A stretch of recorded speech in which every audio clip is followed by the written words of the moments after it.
Hey Barflies, welcome back to another episode of Behind the Bar Liquor Reviews. As you can see, it's still Christmas time around here. And tonight we've got Old Rip Van Winkle Bourbon. And I'll let Link tell us a little bit about it since this is his very rare bottle. So here's the whole scoop. That's great. Thank you. It's made by Sazerac Distillery. Same distillery that makes Buffalo Trace, that makes Elijah Craig. Great product. Impossible to find, very, very rare. Liquor stores, when they do get it, they only get 2 or 3 bottles of it, so there's usually a long waiting list of 15 to 20 people. If you find it online, you're going to pay for this bottle about $250 to $500, and this is the 10-year. The 15-year, there's also a 12-year, a 15-year, a 20-year, and a 23-year. The 23-year, you'll pay close to $1,200 to $2,500 online. I drink a bottle a night. The 15-year, which is probably my favorite next to this one, you'd probably pay somewhere between $700 and $900. Now, it's crazy expensive, not because it costs a lot, but because it's impossible to find. It's like it's the Honus Wagner card of bourbon. It's the, you're paying for the fact that it's impossible to get. So, it's really good. But would I spend $1,200 for a bottle of the 23-year? Not a chance. It's not that good. Right, so, well, I'm going to let John dole this out because I don't want to become greedy with his super rare bottle of bourbon. And I've been slowly nursing this over the past year. I got this last November and have been very gentle with it just because it's, again, I don't want to have to pay to replace it. So the 10 and the 15 are my 2 favorites. They also make a 12, which has got a little bit different style label. The 15, 20, 23 are known as Pappy Van Winkle. That's everybody's looking for them. They're impossible to find. But cheers. Cheers.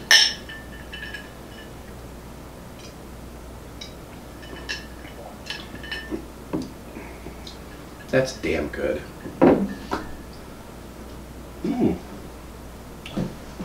It started off really strong in the nose. Well, it's barrel proof. It's 107 proof. So, right. So it's a very potent. It definitely finished. I was picking up vanilla and maybe a little bit of cherry in there. Might be. Yeah. There was something sweet in there besides the vanilla, and it tasted kind of in the berry family. I get that. Well, it's good. I like that. Yeah. I don't know that I would pay $250 to $500. No. For a bottle of it. Mr. Link has his connections, so he's a right bastard over here, but, that's why we keep him around. Do what I can. That, and he's a stud muffin.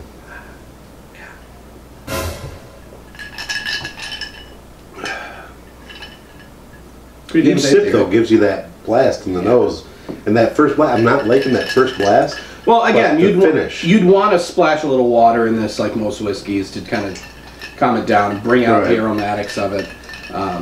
But we just threw it on some ice and called it a day. Right. Once the ice kind of melts into it a little bit, it kind of integrates the alcohol and it makes it a little bit more palatable. But I think this is great stuff. Will it not? Oh wait, that was last show. I'm sure it would, but I wouldn't want to try.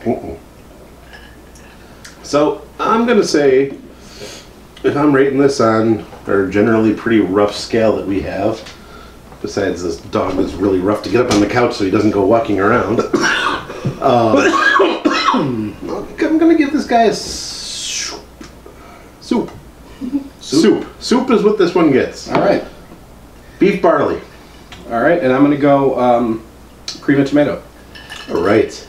Those are some good ratings, especially for this show, because we're really brutal with alcohol. I agree. No, I give this a 7.5 to an 8. I think let's go 7.5. I think it's a great bourbon. I don't think it's worth the money, unless you're a collector and you're getting it just because you can say, hey, I've got a bottle of Pappy Van Winkle. Quality-wise, there's so much other great stuff out there that is much better priced.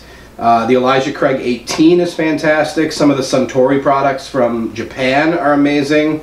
They've got a 12-year bourbon that's distilled in Japan that's incredible. And that's going to be in the $50–$60 range. The Michter's American Whiskey is fantastic. That's going to be in the $45 range. Even Elijah Craig 12, which is going to be $25-30, is fantastic. This I would pay $50 for. Would I pay $300? Man.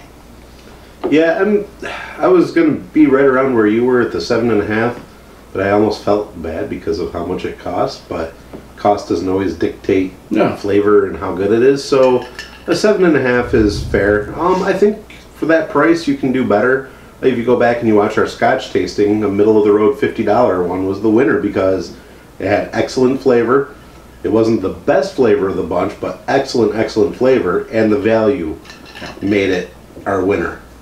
So I'm gonna give this guy a 7.5. It's good. It's not $300 good to me. You can do better, but if you ever get a chance to try it, and it's not going to cost you an arm and a leg or your firstborn, go for it. It's good. And again, my favorite's the 15. I think it's a little bit softer and smoother than the 10-year. But the one thing I do love about the 10 is that very fresh vanilla that you get, and you don't get as much of that. You get more smokiness with the 15-year, and I really like that kind of vanilla aspect to the bourbon. Yeah, the vanilla was definitely nice in this. I liked it. And now that the ice has melted a little bit into it, I wasn't getting the punch in the face on that last sip of it. Agreed. You okay there? I'm okay. Okay. Getting over a cold. All right, Barflies. You ever tried this before? If you have, you're probably pretty lucky because not many people have. Leave us a comment down below. Let us know. Make sure you check out our Facebook, Twitter, Instagram, all that fun stuff. Like, subscribe, share. Make sure you share. We need viewers. You know, we're looking at you guys. We love you guys, but we want more of you guys to love. And girls. You know. We're equal opportunity lovers. Yes.